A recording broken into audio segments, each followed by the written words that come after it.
Good morning, students. I, Neha, your teacher of English, welcome you all in Rishikul Online School. Dear student, as you know that we have already started our chapter 2, The Thief's Story from the book Footprints Without Feet. So in this lecture, we will continue this chapter. When Hari reached the station, he straight away went to the platform without buying a ticket, as he had never bought a ticket in his life. He had always travelled without a ticket. When he reached the platform, the Lucknow express in which he had to go was just leaving the platforms. The train was slow, so he could have easily jumped and got on one of the carriage, but he did not do so. There was a bit of hesitation in him. Even he did not understand why he had that hesitation inside him, and because of that, he could not board the train. After some time, when the train had left, Hari found himself all alone at the empty platform. Hari did not know where would he spend the night. He did not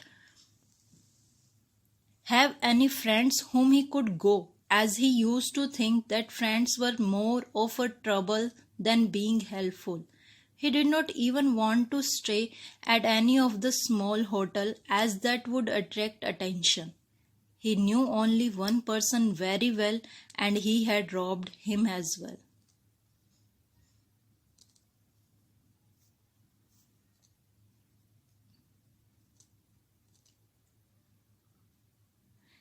Then Hari walked slowly towards the bazaar. After leaving the station, he was thinking of his observation that in his short career he had realized that although everybody from rich to poor shows different reaction to losing their goods, but Anil would only be a little sad, and that too would not be because he lost his money, but because he has lost trust that he had on Hari. He would be sad that he trusted someone so much and the person had cheated him.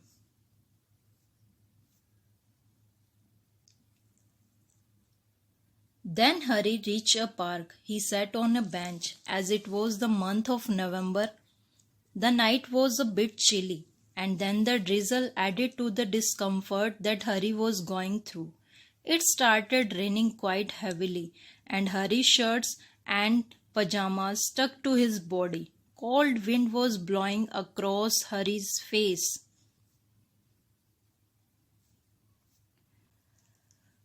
So Hari went back towards the bazaar and sat under the shelter of the clock tower to escape getting wet. It was 12 o'clock by the clock tower. Hari checked the notes. They were wet. Then again Hari started thinking that it was Anil's money, and if he had not stolen it, Anil would have surely given him 2 or 3 rupees to go for a movie. But now, as he had stolen it, he had it all. Now he would not be able to make tea or do groceries for Anil any more, nor would he be able to learn to write and read.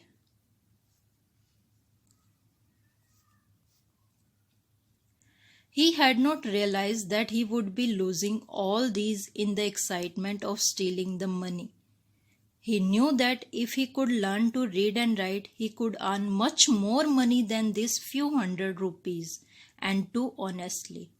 He knew that it was very easy to steal something from someone, but sometimes it was that easy to get caught as well.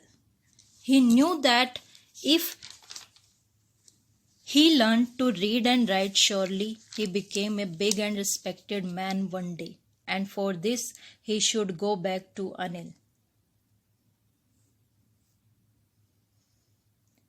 So Hari went back to Anil's room and was very nervous because he knew that it was much more difficult to return stolen things without being caught than actually stealing it. Hari went to the hallway and there Anil was still asleep. Hari slipped the notes under the mattresses again.